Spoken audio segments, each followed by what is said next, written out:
different of an intro there than you're used to me playing here, because today I'm reviewing a pedal. If you know me, if you've talked to me, if we've ever engaged in conversation in the shop, chances are it's moved over to effects pedals. I'm going to turn this down, Brent. Avoid a little sound there. So today I'm checking out the new Boss OC-5, and I'm just checking it out. There's already quite a few videos out there going very, very in depth into some of the uses, some of the features of this pedal. I'm going to give you an abbreviated version of that because there's a whole lot to it. And I don't know that I've gone as far as I can with it. I purchased one last week. I'm building a new pedal board. And an octave pedal is certainly something, as a bass player, I feel is one of the, if not the most important pedals we can have, because it's a very famous sound when you go back to obviously a lot of the stuff that Pino Palladino's done, and modern players like Juan Alderete, Tim LaFave, like those guys are the pioneers of some of those sounds. Also, with an octave pedal, it allows us to, as bass players, with a stringed instrument in our hand, to sometimes cop left-hand bass stuff with it, the addition of other effects to it.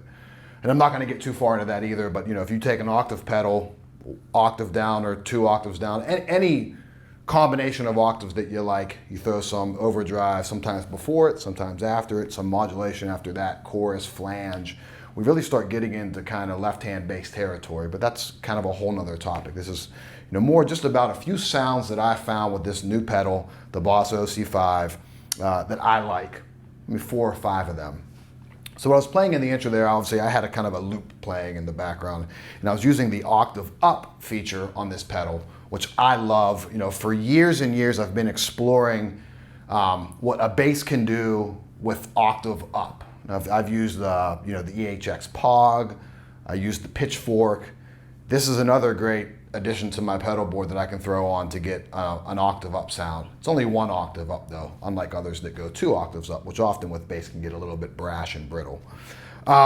So the cool thing about the OC-5, based off of its predecessors, is you now have the option of a guitar and a bass switch on the back end of it. And I'll flash a little picture of that up on the screen here somewhere. Magic. There it is. And that's cool because it allows it to kind of speak better for whatever instrument that you are playing. It has octave up, it has octave down, and 2 octaves down. You can combine those along with your dry signal to get many effects, from any one of those singular octaves to all 4. So your dry octave, 1 octave up, 2 octaves down. Any combination of those. So you can approach kind of like 12-string sounds. If you've ever seen like the 12-string bass or the 8-string bass. Really cool. You can kind of fill up a whole lot of space with those. It also has a range setting on it, which allows you to kind of pick what note, when you play a chord, has those octaves on it. That's kind of cool too.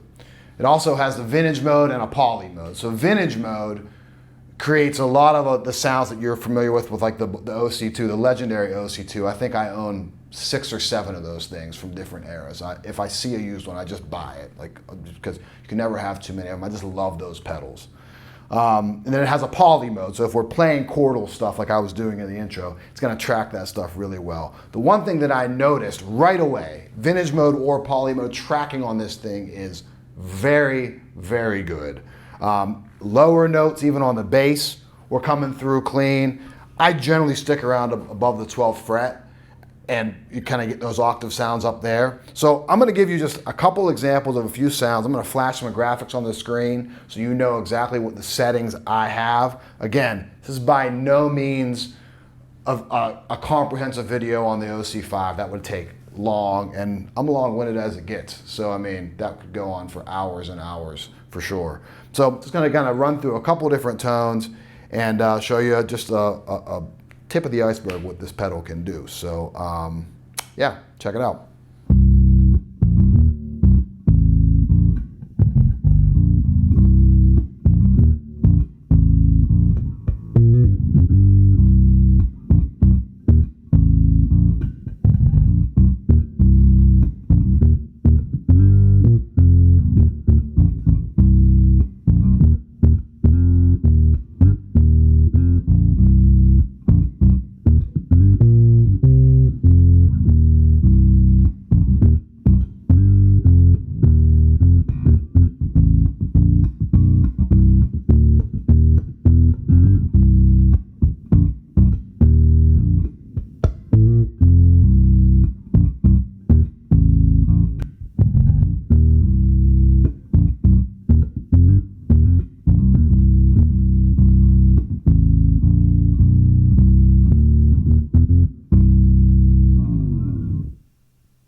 So that was a fun one. Just experimenting with some sounds. Again, those are just kind of 4 sounds that I liked. I just bought one of these OC-5s. I think it's a great pedal. We're a full lineup of Boss Dealer, Boss, and Katana. That's one of the newer additions to our pedal lineup here in the shop. Give me a call, 412-343-5299. Subscribe all around. So if you're on Facebook, share it around, follow us, like us. If you're on Instagram, please follow us. We're always posting content. If you're on YouTube, the most important thing is subscribe us, turn the notification bell on. That would be fantastic. And you can email me. I have a new email address. It's official. It's been launched. It's anthony@empiremusic.com. So if you email me, I'll get back to you. Any pedal questions that you have, I'm always happy to help out with that type of stuff. I am a total nerd. I'm a total geek for effects pedals. I love pushing the boundaries of bass to kind of something different and unexpected. I think it's a lot of fun. The OC-5 is a perfect tool to utilize in your arsenal to do that. So again, thanks for watching.